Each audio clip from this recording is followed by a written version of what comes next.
Hello everyone, how are you. हम लोग बात आज बात करेंगे Newton's Newton's Newton's laws of motion की। इसकी बात करेंगे, न्यूटन्स लॉज ऑफ मोशन की हम बात करेंगे।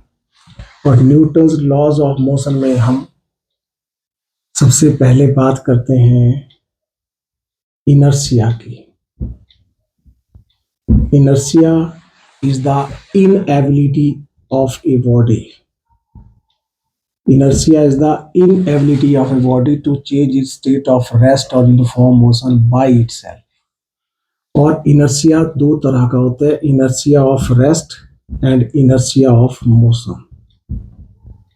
ठीक है, inertia of rest, inability of a body to change a state of rest by itself is called inertia of rest, and inability of a body to change a state of motion by itself is called inertia of motion। और तीसरा एक और बोल सकते हैं, the inability of a body to change a state of direction by itself। तो भी तो मोशन में ही है, बोल सकते हैं, लेकिन वैसे बोल सकते हैं उसको भी, that is called inertia of direction। लेकिन बेसिकली दो ही होते हैं, inertia of rest and inertia of motion, क्योंकि एक मोशन का ही पार्ट है। जैसे पंखे डायरेक्शन भी अपने आप चेंज नहीं होती, उसके लिए फोर्स चाहिए होती है। तो पंखे के केस में, पंखे को जब हम ऑफ करते हैं तो पंखा कुछ टाइप चला रहता है, बिकॉज पंखा अपने आप को रेस्ट में नहीं ला सकता है। तो कौन लाएगा? Force of friction. तो जब फोर्स ऑफ फ्रिक्शन होती है पार्ट के बीच में, वो क्या करती है? उसको रेस्ट में लेके आती है। ओके। और इनर्शिया ऑफ रेस्ट का मतलब है कि जब अब देखो, जब हम बस में बैठे और बस खड़ी और बस अचानक चलने लग जाए तो हम क्या करते हैं? पीछे को गिरते हैं। क्यों पीछे को गिरते हैं? क्योंकि हमारी body, lower part of body comes into motion along with the bus, but upper part of the body continue remain at rest. That's why कहाँ गिरते हैं? पीछे की तरफ वो गिरते हैं। फिर हम वैसे ही अगर ड्राइवर एकदम ब्रेक लगाए तो हम आगे को गिरते हैं। उसमें क्या होता है? Due to inertia of motion, हमारी upper part of the body continue to move with the same speed as that of bus, लेकिन बस तो रेस्ट में आ गई, हमारा लोअर पार्ट बस के साथ रेस्ट में जाता है, हम आगे को गिरते हैं। राइट। वैसे ही अगर हम किसी मैट को झाड़ें डंडे से तो डस्ट पार्टिकल गिर जाते हैं because of inertia of rest. Mat क्या थी? डंडा मारा, यहाँ चली गई, लेकिन डस्ट पार्टिकल वहीं रह जाते हैं, गिर जाते हैं। वैसे ही मैंगो ट्री को हम सेक करें तो मैंगो ट्री से ब्रांच से मैंगो नीचे गिर जाते हैं, क्योंकि they remain at rest, branch comes into motion। There are so many examples of inertia of rest and inertia of direction के। और फिर हम बात करते हैं न्यूटन के फर्स्ट लॉ की, या first law is also called law of inertia. Law of inertia क्यों इसको इनर्शिया ऑफ लॉ बोलते हैं? बिकॉज में दो पार्ट है। everybody in state of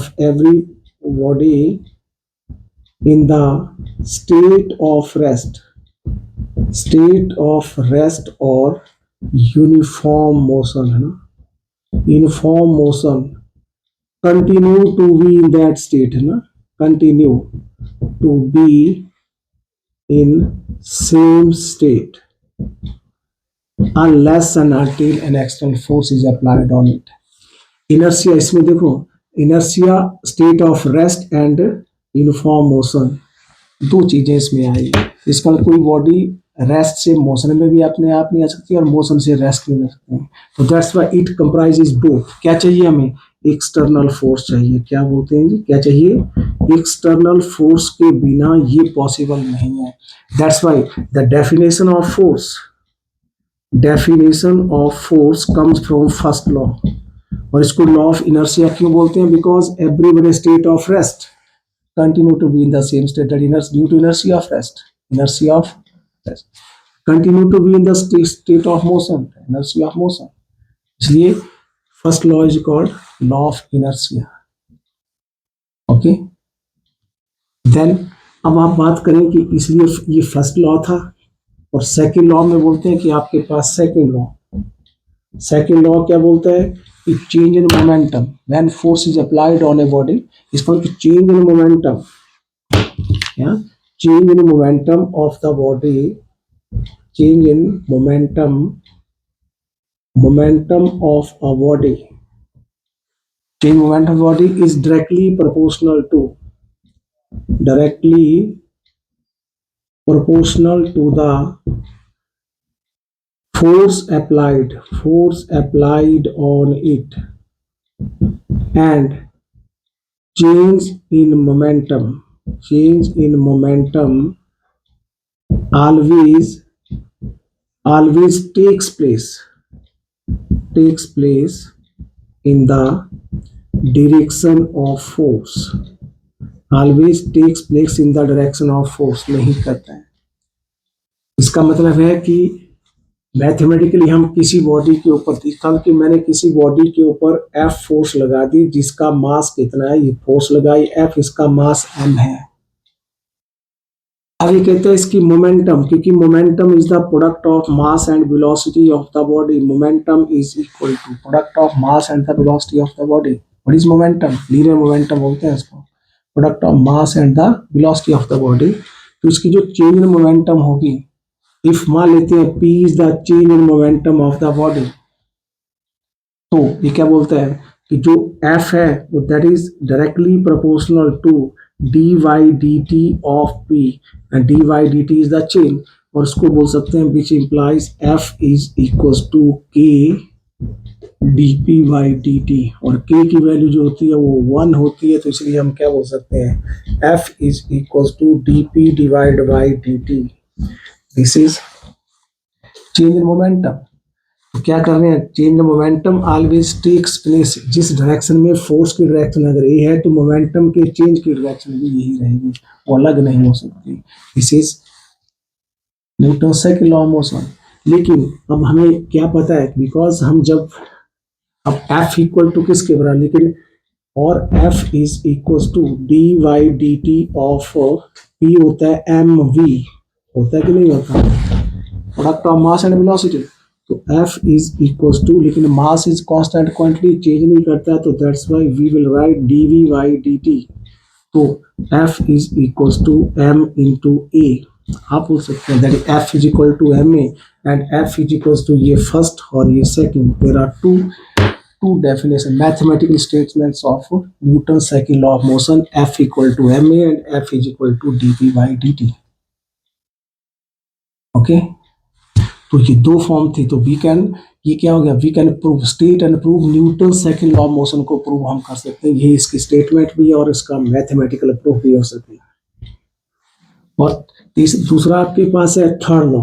third law में क्या बोलते हैं, in every action there is equal and opposite reaction. अगर कोई बॉडी है, जैसे मान लिया ये कोई बॉडी है और यहाँ ये किसी टेबल के ऊपर लाई कर रही है, यहाँ मान लिया बुक रखी है, मैंने बुक रखी है कोई, अब क्या कर रही है, ये बुक टेबल के ऊपर फोर्स लगा रही है, और जो टेबल है वो बुक के ऊपर फोर्स लगा रहा है कि नहीं, टेबल के ऊपर बुक कैसे फोर्स लगा रही है, ड्यू टू इट्स वेट।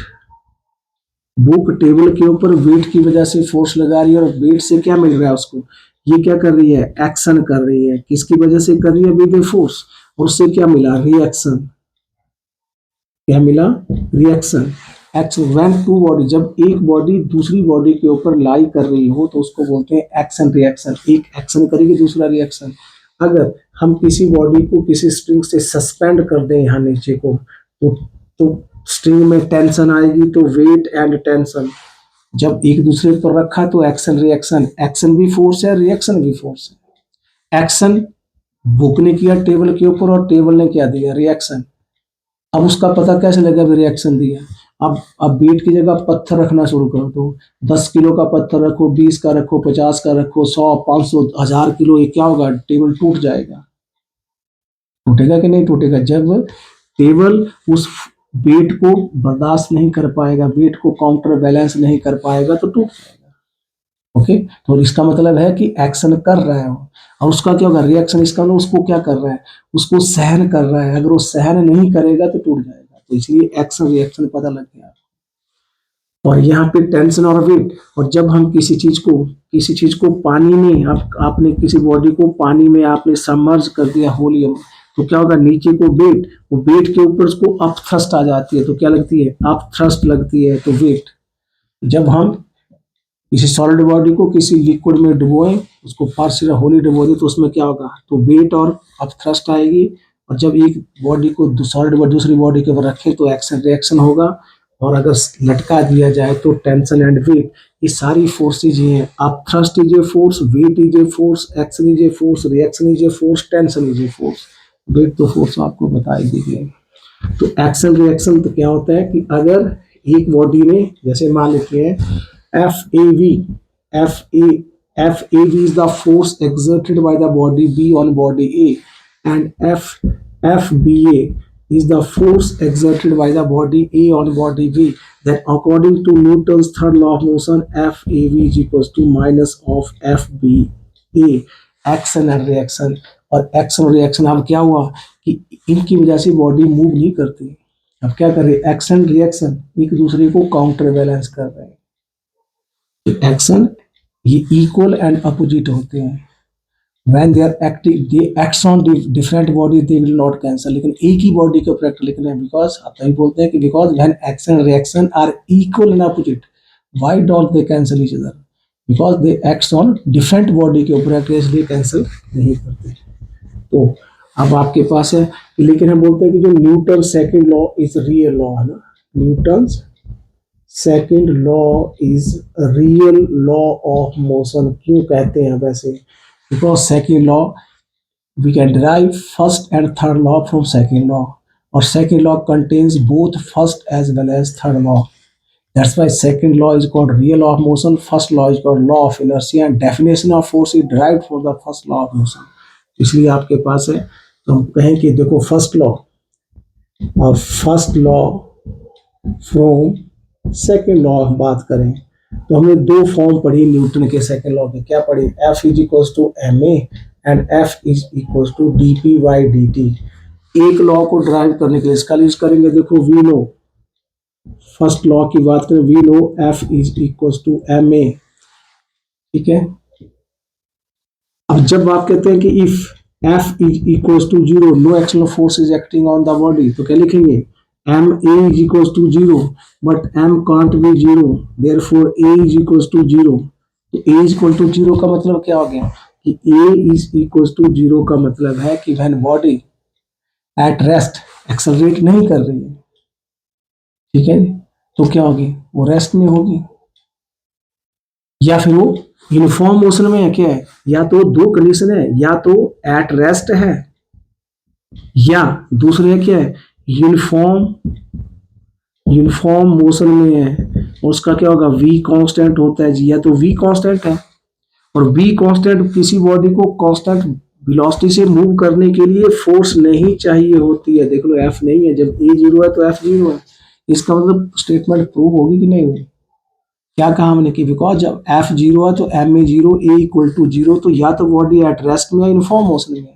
और यूनिफॉर्म मोशन में क्या होता है, v कांस्टेंट होता है। v कांस्टेंट कब होता है, जब इसका कि no force is required to move a body with constant velocity, क्योंकि जब v आपके पास कांस्टेंट हो तो a is equal to dv by dt, लेकिन v कांस्टेंट है तो 0 हो रहा है, तो a is equal to 0, body is not accelerating. When body is not accelerating, इसका मतलब है कि when a body is moving with constant velocity, no force is required to move it with constant velocity. So it means first law is proved. तो first law prove हो गया।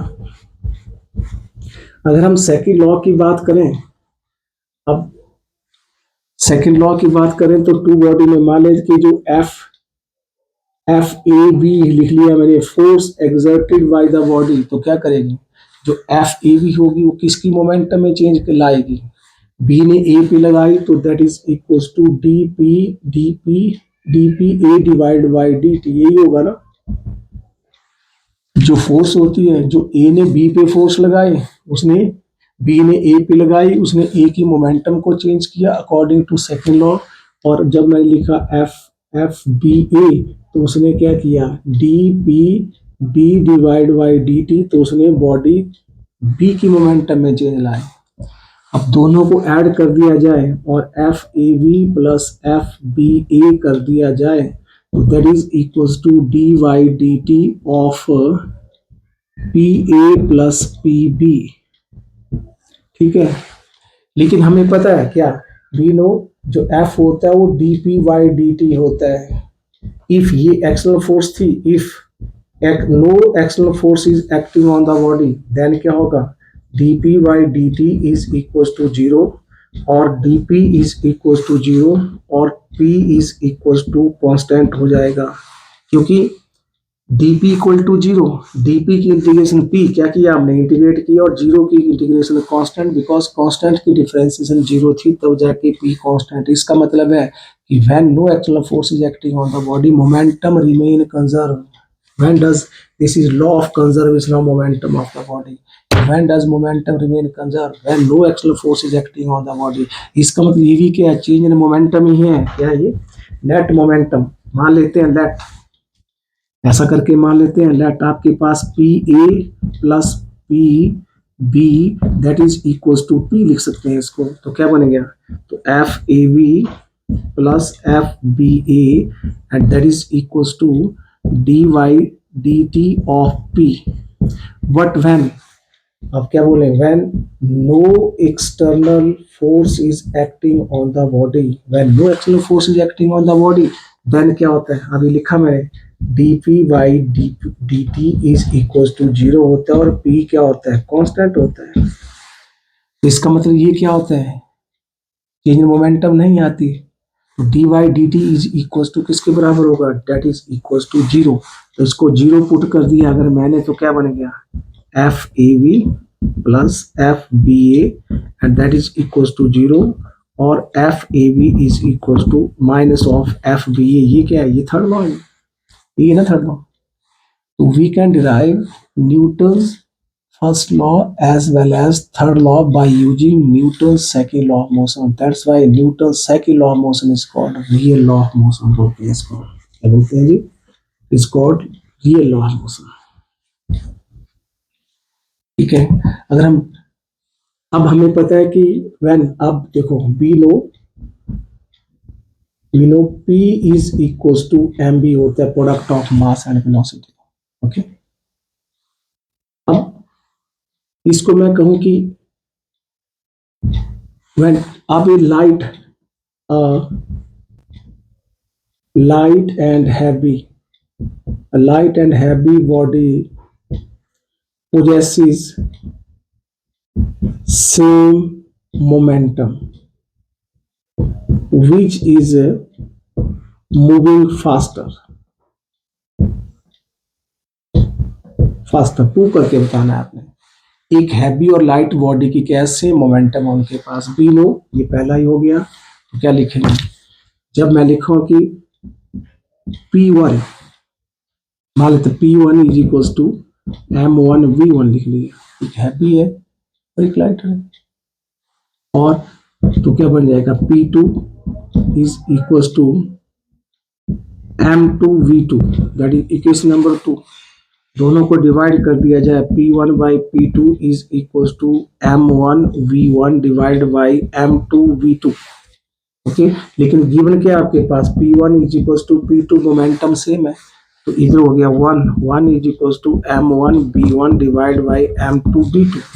तो क्या लिखेंगे, M2 by M1 is equal to B1 divide by B2 आया ना। इसका मतलब है कि जो M is inversely proportional to V, एक रिलेशन बन गया, क्या था, M2 और B2 रेसिप्रोकल हैं, B1 M1 और M2 B2 सिमिलरली रेसिप्रोकल है, एक दूसरे के रेसिप्रोकल। रेसिप्रोकल का मतलब है जिसका मास कम है उसकी वेलोसिटी ज्यादा है, जिसका मास ज्यादा है उसकी वेलोसिटी कम है।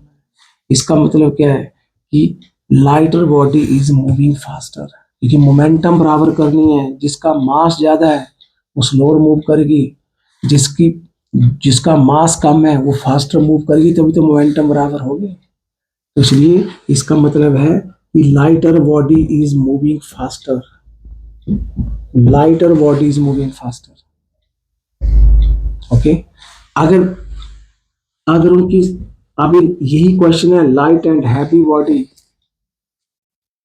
Moving with same speed which got more momentum. अगर इनका क्या है, अब क्या है आपके पास, v1 is equal to v2 है, इज इक्वल टू v लिख लिया। अब p क्या था, फिर लिखेंगे p1 is equal to m1 v1, p2 is equal to m2 v2। फिर लिखूंगा p1 by p2 is equal to m1 v1 by m2 v2, और p1 by p2 is equal to m1 v m2 v से v cut गया, m1 by m2 हो गया। इसका मतलब है p is directly proportional to mass आ रहा है कि नहीं, p1 by p2 m1 by m2 इसमें डायरेक्टली प्रोपोर्शनल है। Momentum is directly proportional to mass, जिसका मास ज्यादा होगा उसकी मोमेंटम ज्यादा होगी, क्योंकि वेलोसिटी सेम है, मोमेंटम किसकी ज्यादा होगी, हैवी बॉडी पोजेसेस। इसका मतलब कि heavy body possesses more momentum, तो हैवी बॉडी की मोमेंटम ज्यादा होगी अगर ये केस आता है। देखो अब पहले मोमेंटम सेम थी, अब वेलोसिटी स्पीड सेम है, तो किसकी मोमेंटम ज्यादा होगी, तो हैवी बॉडी की मोमेंटम ज्यादा होगी, क्योंकि वेलोसिटी सेम है, जिसका मास ज्यादा होगा उसकी स्पीड ज्यादा होगी, तो हैवी बॉडी की मास ज्यादा है और अल्टीमेटली मोमेंटम ज्यादा होगी। तो इस तरह से हम इसको कर सकते हैं। और एक उसमें आप बोल सकते हैं, एक और आता है, दैट इज एक इम्पल्स आता है, इम्पल्स का कंसेप्ट आया। इम्पल्स होता है फोर्स इनटू टाइम। अब किसी बॉडी के ऊपर फोर्स लगाते हैं, उसका इम्पैक्ट कितनी देर तक रहता है, जैसे किसी को हम मुक्का लगाते हैं, उसकी जो दर्द होगी लगाते हैं, कितना पंच लगाते हैं, उसका टाइम ऑफ इम्पैक्ट।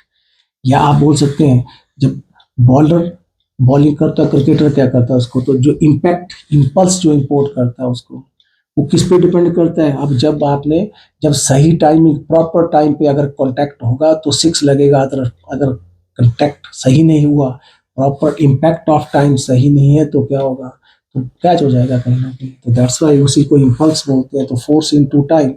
और एक होती है मोमेंटम इम्पल्स, इसका यूनिट होता है न्यूटन सेकंड, है ना। Force into time, impulse newton second होता है। और मोमेंटम और चेंज इन मोमेंटम, और न्यूमेरिकली क्या होता है, इम्पल्स को हम आई से, और that is equal to change in momentum. और जो चेंज इन मोमेंटम होती है that is M V minus M U, मतलब final momentum minus initial momentum, where velocity changes from u to v। तो product of mass and velocity momentum that is equal to, इसको लिख सकते हैं that is equal to p2, इसको लिख सकते हैं p1, and that is equal to dp, and that is equal to i। तो impulse is equal to change in momentum, तो क्या बोल सकते हैं, that is equal to mb minus mu। तो change in momentum is numerically equal to impulse. हम इसको prove भी कर सकते हैं, कैसे, अब देखो we know f is equal to dp by dt। Momentum impulse theorem की बात कर रहा हूँ, किसकी बात कर रहे हैं, मोमेंटम इम्पल्स थ्योरम की हम बात कर रहे हैं। और change in momentum is numerically according to, क्या बोलते हैं, change in momentum is equal to impulse, impulse के बराबर हो, change in momentum equal to impulse. तो लिखेंगे तो dp is equal to F D T लिख दिया जी मैंने। अब क्या करें, इंटीग्रेट कर लो, dp की integration that is changes from p1 to p2 and time changes from 0 to t, and that is equal to dp की इंटीग्रेशन हो गई p, और चेंज कर रही है p1 to p2, that is equal to f multiplied by t, ऐसे लिखेंगे ना, क्योंकि dt की इंटीग्रेशन t, तो t लिख दिया वैसे।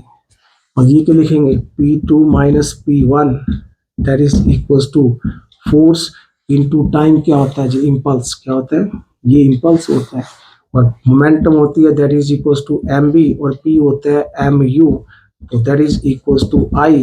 और ये क्या था जी,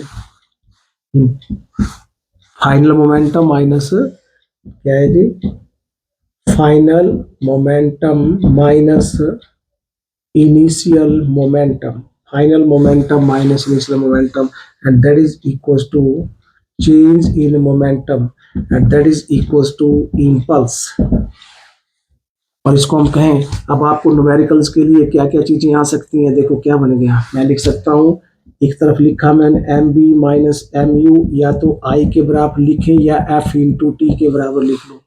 तो हम क्या निकाल सकते हैं, फोर्स भी निकाल सकते हैं, M M V minus M U divide by T. तो ये चेंज इन मोमेंटम फोर्स, ये न्यूटन का लॉ ही तो है, ये क्या बन गया, D P by D T है ये भी change in momentum per unit time, change in momentum per unit time, that is equals to force। आप टाइम टाइम ऑफ इम्पैक्ट निकाल सकते हैं, फोर्स निकाल सकते हैं, इम्पल्स निकाल सकते हैं, और change in momentum numerically equal to impulse ही होता है, और यही मोमेंटम इम्पल्स थ्योरम है। This is momentum impulse theorem, यही है।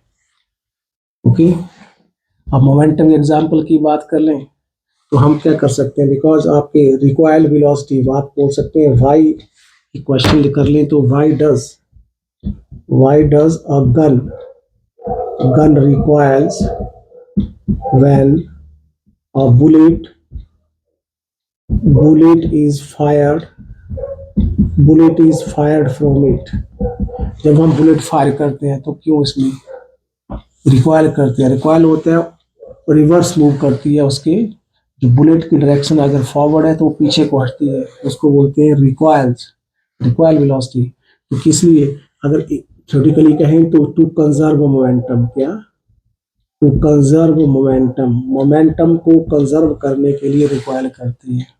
अब मैंने एक यहाँ पे बुलेट ये इस तरह से ले लिया, कोई गन मान लेते हैं, ये ट्रिगर है इसका, और गन का जो मास है कैपिटल एम है, और एक इससे हम एक बुलेट फायर करेंगे जिसका मास है स्मॉल एम, और वी वेलोसिटी से करेंगे उसको। और गन जब रिकॉइल करेगी तो मान लिया वो कैपिटल वी वेलोसिटी से रिकॉइल कर रही है बैकवर्ड, क्या कर रही है। अब क्या इनिशियली देखो इसमें, अब क्या होता है, क्या करना है, मोमेंटम कंजर्व। मोमेंटम क्या है, यहाँ दो मोमेंटम है, एक कौन सी है, मोमेंटम ऑफ सिस्टम क्या है जी, गन प्लस बुलेट, यही है ना। मोमेंटम बिफोर फायरिंग, फायर करने से पहले दोनों रेस्ट में है, गन भी क्या थी रेस्ट में, तो दैट इज इक्वल टू 0। देखो momentum of the system before, system में क्या है, गन और बुलेट, और दोनों ही रेस्ट में थे, बिकॉज जब हमने ट्रिगर नहीं दबाया, जब ट्रिगर को दबा दिया तो अब क्या करें, ये जो बुलेट है with velocity v small v आगे को चला गया, और गन कैपिटल V के साथ पीछे को हट गई। तो दूसरा आ गया momentum of the system after firing the bullet, तो इसको बोलेंगे इनिशियल मोमेंटम, है ना, इनिशियल मोमेंटम, और इसको बोलेंगे फाइनल मोमेंटम। फाइनल मोमेंटम क्या है, momentum the system after, that is equals to gun का mass capital M, velocity capital V, है ना, और बुलेट का मास स्मॉल एम और वेलोसिटी स्मॉल वी, यही है ना। इसका मतलब है अब मोमेंटम कब कंजर्व होती है, जब इनिशियल मोमेंटम फाइनल मोमेंटम के बराबर हो, या momentum of the system gun and bullet before and after equal हो। इसका मतलब है आप बोल सकते हैं मोमेंटम इज कंजर्व, देन क्या लिखेंगे, initial momentum is equal to final momentum. ठीक है जी, इनिशियल मोमेंटम कितनी थी 0, फाइनल कितनी है capital M B plus small M B, तो क्या लिखेंगे, capital M B is equal to minus small M B लिख सकते हैं। तो कैपिटल बी निकाले, यही तो रिकॉइल वेलोसिटी है जिससे वो पीछे गए, ये है रिकॉइल वेलोसिटी, ये नहीं है, ये बुलेट की है। गन जो पीछे को हटी उसको रिकॉइल बोलते हैं, किस लिए रिकॉइल किया, मोमेंटम को कंजर्व करने के लिए। तो v is equal to minus M divide by capital M into small B, this is the expression for recoil velocity of the gun. इसका मतलब है आप देखते हैं कि जब हम बुलेट से फायर करते हैं तो उसको हम यहाँ पे जो हमारी कॉलर बोन है उसके नीचे होल्ड करके रखते हैं जोर से, ताकि वो पीछे हटे, आपका निशाना ना चूक जाए। बिकॉज अगर हिलेगी वो तो क्या होगा, आप टारगेट को कभी हिट नहीं कर पाओगे, राइट।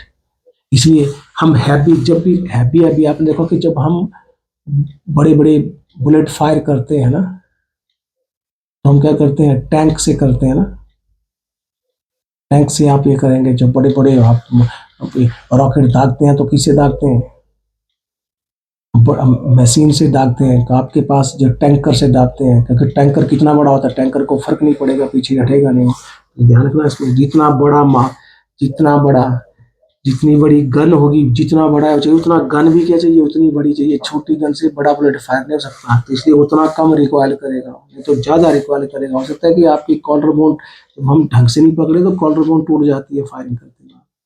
तो हमें उसको होल्ड करके रखना होता है बिल्कुल, ताकि वो ऐसे जोर से दबा के, ताकि वो पीछे को और टारगेट आपका मिस ना हो जाए। तो this is for, why does a gun recoils when a bullet is fired from it? It is an example of law of conservation of momentum, and that's it। बाकी हम इसके और एग्जांपल देखेंगे एंड नेक्स्ट वीडियो में बात करते हैं। Thank you very much.